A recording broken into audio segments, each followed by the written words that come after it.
పంపించిన పై ఆఫీసర్లో ఎంపీఓ గారు కూడా పంపించిందంట. పై నుంచి ఏదైనా ఆర్డర్ వస్తే నేను మీకు పైనుంచి ఏ ఆర్డర్ వస్తే అది చేస్తాం.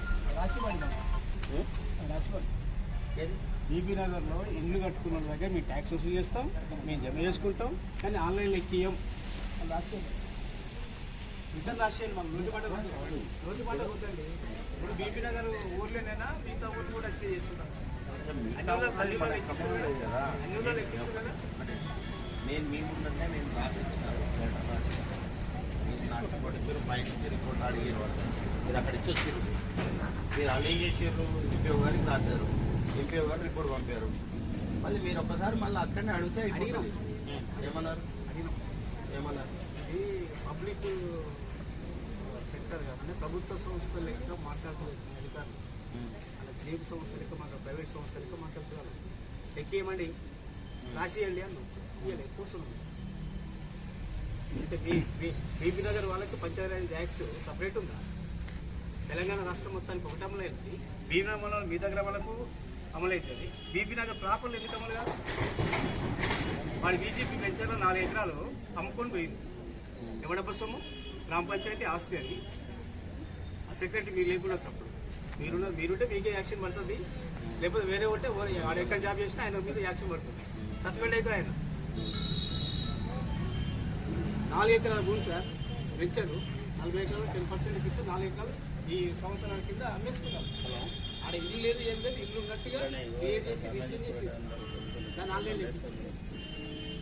ఇంత అన్యాయం అంటే ఎట్లా? అనారోగ్య సంబంధం సార్. ఒకటి సార్, నేను ఏమంటున్నంటే యాజ్ సెక్రటరీగా మీరు రెస్పాన్సిబుల్. వినండి వద్దు, ఇవన్నీ వద్దు. కాకమ్మ కథలు వద్దు, తప్పించుకోవడం వద్దు. మా పయ్యోడు ఏం చెప్తాను, పయ్యోడు సంబంధించి చట్టం ఏం చెప్తుందో చెప్పిన. ఈ ఎంపీఓ, డిఎల్పీఓ, డిపిఓ వాళ్ళు చెప్పేది ఈ చట్టం ఏం చెప్తుంది, ఆ చట్టాన్ని మీరు అమలు చేస్తే చేయాలి. మీ రెస్పాన్సిబిలిటీ మీరు. వాళ్ళ మీద చెప్పిన తప్పించుకోండి. మీరు తప్పించుకుంటారు కాబట్టి మీ మీద ఆల్రెడీ ధర్నా చేసినాం. ఎన్నైనా కానీ ట్యాక్స్ కట్టి ట్యాక్స్ తీసుకుని తీసుకోవాలి. ఎన్ని సంవత్సరాలు అయింది? 5 6 10 రకరకాలు మరి అప్పటి నుంచి ఎంతమంది ఎక్కించి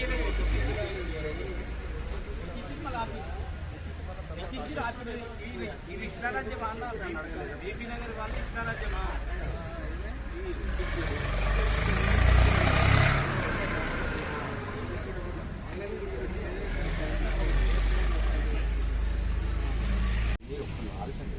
చట్టం అంటే నేను కాదు, నేనే చట్టం చూసుకొని చేస్తా అంటే నా పై అధికారులు ఎందుకు? ఇంకా నాకు నా పై అధికారులు ఎందుకు? మీరెందుకు అన్నాడా సెక్రటరీ? మీరెందుకు పై అధికారులు రమ్మను? డిపిఓని బీబీ నగర్ గ్రామ పంచాయతీ సెక్రటరీ ఏమన్నా? డిపిఓని ఎంపీఓని ఏమన్నా బీబీ నగర్ గ్రామ పంచాయతీ సెక్రటరీగా మీరు చేయాల్సిన పని మీరు చేయండి సార్. నేను అనేది మీకు చేయకపోవడం వల్ల ఇది సమస్య. నేను రాసిన, పంపిన, కట్టలు కట్టిన, నేను వచ్చినాకనే కదా ఇప్పుడు ఇంతగానో నేను రాసి పంపిన డీటెయిల్స్ ఇక్కడ ఇంత ఉందని చెప్పేసి రాసి పంపింది. నేను ఇంతకుముందు 10 సంవత్సరాల నుంచి ఎవరన్నా రాసిరా? ఏ సెక్రటరీ రాసినారు? మీ అంతా మీరు రాసినారు. మేము వచ్చి ధర్నా చేసి ఎంపీఓ, డిపిఓ నేను వచ్చినాక ఎన్ని రోజుల తర్వాత? నేను వచ్చిన 2 రోజు 3 రోజు మీరు నా కాడికి వచ్చిర్రు. మీకేం చెప్పినా నేను ఇట్లా రాసి ఇవ్వండి అని చెప్పినా రాసిర్రు. నేను ఎమ్మడే మా పంపించిన రిపోర్టు. అంతకుముందు ఒక్క సెక్రటరీ మీరు రాయలే కదా. అడగండి, మీ పై ఆఫీసులు అడగండి, మీ ఎంపీఓని అడగండి. ఎంపీఓ రిపోర్ట్ ఏం రాసి అడగండి. ఎంపీఓ రాసి తెలుసా? మీకు తెలుసా ఎంపీఓ రిపోర్ట్ ఏముందో? ఇందిరమ్మ కాలనీ ప్రభుత్వ స్థలం పరిషత్ ఆఫీస్ దగ్గర బీబీ నగర్లో ఇల్లు నిర్మాణం చేసుకొని ఏళ్ల తరబడి ఆన్లైన్లో ఎక్కించకపోవడం వల్ల గ్రామ పంచాయతీ సెక్రటరీ గారి పైన చర్యలు తీసుకోవాలని ఇలా ఎంపీడీ ఆఫీస్కి అడ్డంగా ఎవరైతే ఇల్లు కట్టుకున్నటువంటి పేదలు ఉన్నారో వాళ్ళు వచ్చి కూర్చున్నారు. అయితే మేము గ్రామ పంచాయతీ సెక్రటరీ గారు కానీ, ఎంపీఓ గారు కానీ, డిపిఓ గారు కానీ, డిఎల్పిఓ గారు కానీ చేసే రిక్వెస్ట్ ఏంటంటే, ప్రభుత్వ పెద్దలు ఎవరైనా ఉంటే వాళ్ళ చెప్పుడు మాటలు విని మీరు కనుక ఆన్లైన్లో ఎక్కించకపోతే మీ ఉద్యోగాలకు ఎసరు వస్తుందని నేను చెప్పదలుచుకున్నాను. పంచాయతీరాజ్ చట్టం అనేది రాష్ట్రం అంతా అమలు జరగాలి. బీబీ నగర్ మండలంలో కూడా అన్ని గ్రామాల్లో అమలు జరుగుతుంది. ఎందుకు బీబీ నగర్ టౌన్లో అమలు జరగట్లేదు, ఎందుకు జరగట్లేదు అనేది ఇటీవల కాలంలో కొన్ని అవినీతి కుంభకోణాలు బయటకు వస్తున్నాయి. పోయిన గ్రామ పంచాయతీ సెక్రటరీ, ఆయన పేరేమో నాకు తెలియదు, ఇలా ప్రభుత్వానికి గ్రామ పంచాయతీకి చెందినటువంటి 4 ఎకరాల భూమిని, బీజేపీ వెంచర్లో 4 ఎకరాల భూమి 2000 సంవత్సరంలో 40 ఎకరాల వెంచర్ చేసినటువంటి డిటిసిపి అప్రూవల్ లేఅవుట్ ప్రకారంగా గ్రామ పంచాయతీకి అప్పచెప్తే ఆ 4 ఎకరాల భూమిని ఇటీవల కాలంలో అమ్మిన పరుస్తున్నది. అమ్మిన వారిపైన చర్య తీసుకోవాలి, వాళ్ళకి సహకరించినటువంటి గ్రామ పంచాయతీ కార్యదర్శి పైన చర్య తీసుకోవాలి, ఆ గ్రామ పంచాయతీ కార్యదర్శికి సలహాలు ఇచ్చినటువంటి పై అధికారుల మీద కూడా చర్యలు తీసుకోవాలని సిపిఎం పార్టీగా మేము డిమాండ్ చేస్తా ఉన్నాం. ఎందుకంటే ఆ ప్లాట్కు సంబంధించింది ఖాళీగా ఉన్నది, దాంట్లో రిజిస్ట్రేషన్ ఆఫీస్ పోయేటప్పుడు ఒక రూమ్ ఉన్నట్టుగా మ్యాప్ గీసి దాన్ని రిజిస్ట్రేషన్ చేసి అమ్మేసి దాన్ని ఎంబడే ఆన్లైన్లోకి ఎక్కించారు, ఇంటి నెంబర్ ఇచ్చారు, ఆన్లైన్లోకి ఎక్కించారు. కానీ ఏళ్ల తరబడి ఇందిరమ్మ కాలంలో ఇల్లు కట్టుకొని ట్యాక్స్ కట్టినటువంటి వాళ్ళకి మీరు ఇంటి నెంబర్ అలాట్ చేసారు, సర్వీస్ చేస్తున్నారు, ఆన్లైన్లో ఎక్కించట్లేదు. ఇల్లు ఉన్న మర్మం ఏంటి? ఇలా లిప్రసీ కాలంలో పేదలు, అట్లాగే రంగపురంలో భూదాన భూములు వాళ్ళు కట్టుకున్నట్టు ఏళ్ల తరబడి కట్టుకున్నారు.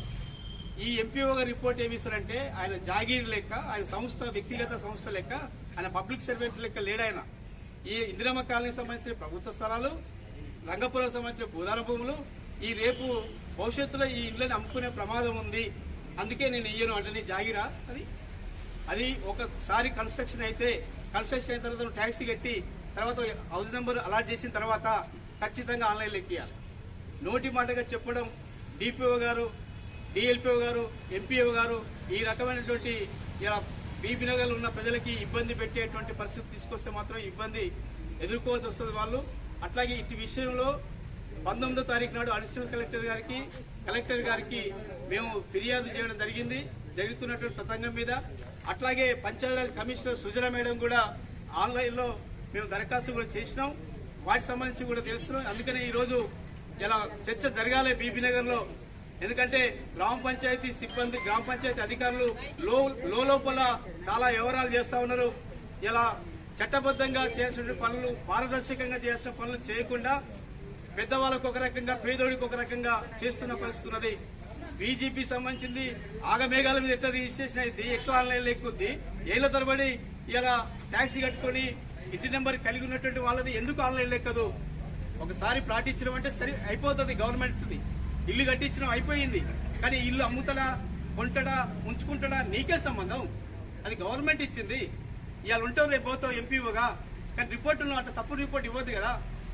ఇప్పుడు అక్కడ ఏమి డబ్బులు మీరు ఆశించి చేసినట్టు, బీజేపీలో ఇల్లు లేకున్నా ఇల్లున్నట్టుగా, అది ప్రభుత్వ ఆస్తి, మీ గ్రామ పంచాయతీ ఆస్తి అయినప్పటికీ ఎట్లా అమ్మినావు, అమ్మితే ఎట్లా నువ్వు సహకరించినావు?